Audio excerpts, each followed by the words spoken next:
appeal? The result was Il Divo, 4 talented musicians from 4 different countries. Since then, they've toured the globe. Their concerts have been seen by more than 2 million people. So they are all here this morning. A very warm welcome. How are you all? Very good. Thank you very much. Good. Excellent. We're going to talk to you in just a moment. First, we'll have a look at a track from the new album, Wicked Game, and it's time to say goodbye.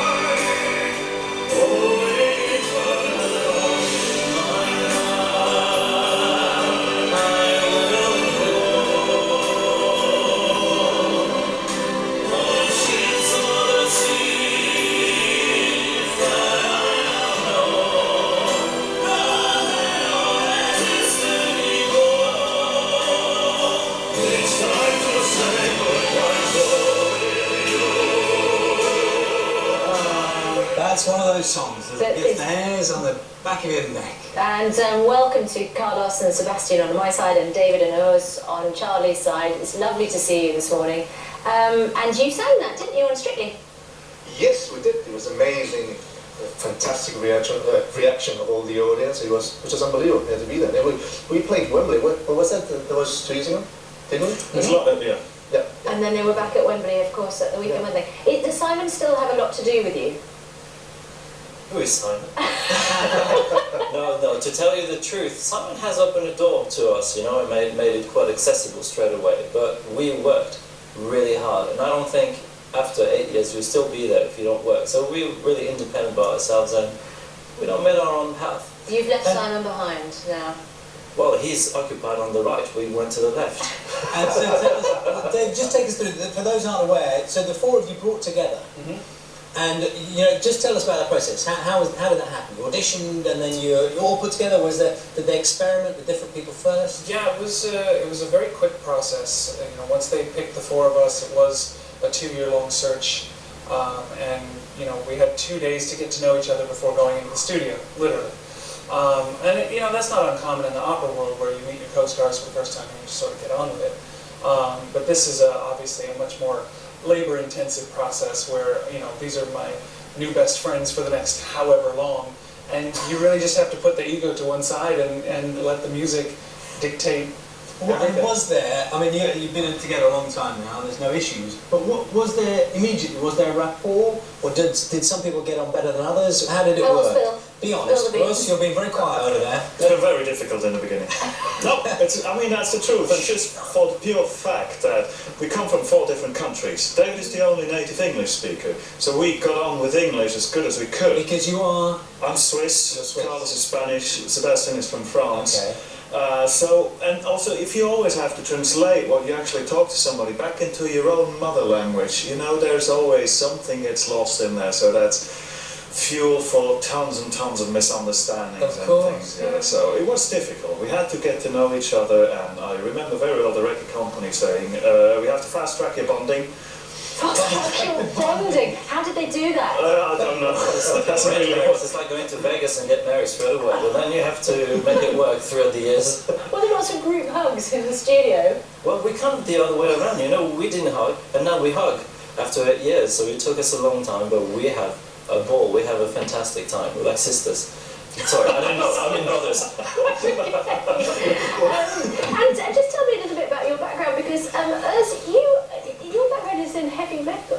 Well, I've been a singer in a hard rock band, you know, when I was a teenager, but I am a classically studied singer. I'm a tenor, yeah. Okay, and Sebastian, you're a chart-topping French pop star. Yeah, well then, yeah, that's true. Yeah. Is that a life you've left behind, or do you still hanker after a little bit of that? I still like it. Well, pop is always in my life. That's what I've been doing, and I love composing. I do pop rock songs and stuff like that. But I have to say, you know, it was such a challenge when I first heard about Il Divo, and it's the best decision I've ever made because I've learned so much about opera and throughout the guys.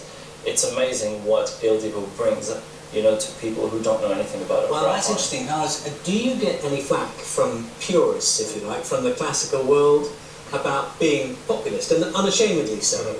Do you get any of that? At the beginning, obviously, they were saying, well, let's see what these guys are doing with this operatic technique. The good thing with us, because we don't touch the opera, we just sing pop songs and we just convert it in a kind of an operatic style because with the operatic technique. So we have all the respect of the opera people. Now, and we're listening to you now. It's absolutely fabulous to see you on film, but I wonder if we can invite you at 7 minutes to 9 in the morning to give us a little bit of a kind of vocal warm-up on the sofa. Oh, yes. What do you think? The microphone not distorting. The people in sound are having sort of trembles at the moment. So what sample of something? So should we do a little bit of the last part? Yeah, Don't Cry from Argentina. Okay, you tell me the note. Don't cry for me. Okay? 1, 2, 3. Don't cry for me, Argentina. That's why I was here for. Beautiful, that's beautiful. Passing your time, we can Exactly. I have to say, That was perfect. remarkable volume right here. Which we can do We Wish You a Merry Christmas if you want Yes. as well.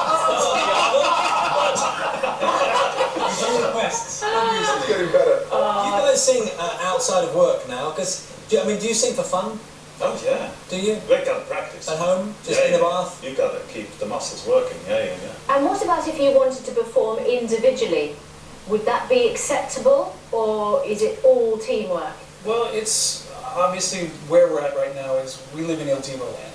And so everything that comes into play for that, working on the albums, going on tour, this takes precedence over everything else.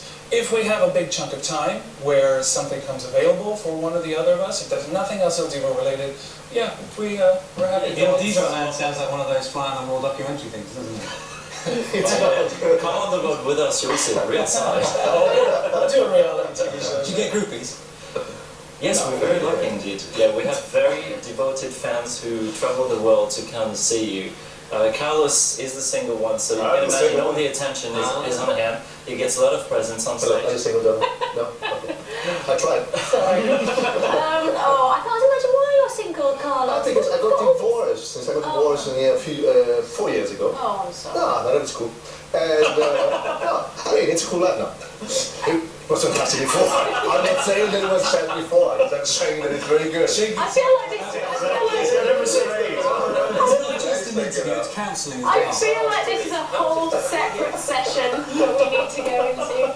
Do you know what? It's lovely to see you all. Thank you very much. Carlos, good luck. Thank you. And to the rest of you as well, fantastic to see you. And Il Divo's album is out at some point. It's On Monday. on Monday. You should know. Exactly. We'll be touring in April. Check on ildivo.com. Don't miss out. This is the best album. I'm sorry, I'm promoting the album, but yeah, it's really the best album. Thank you very much. Lovely to see you. Thank you. Thank you Pleasure. so much. So, it is 6 years since Jamie Oliver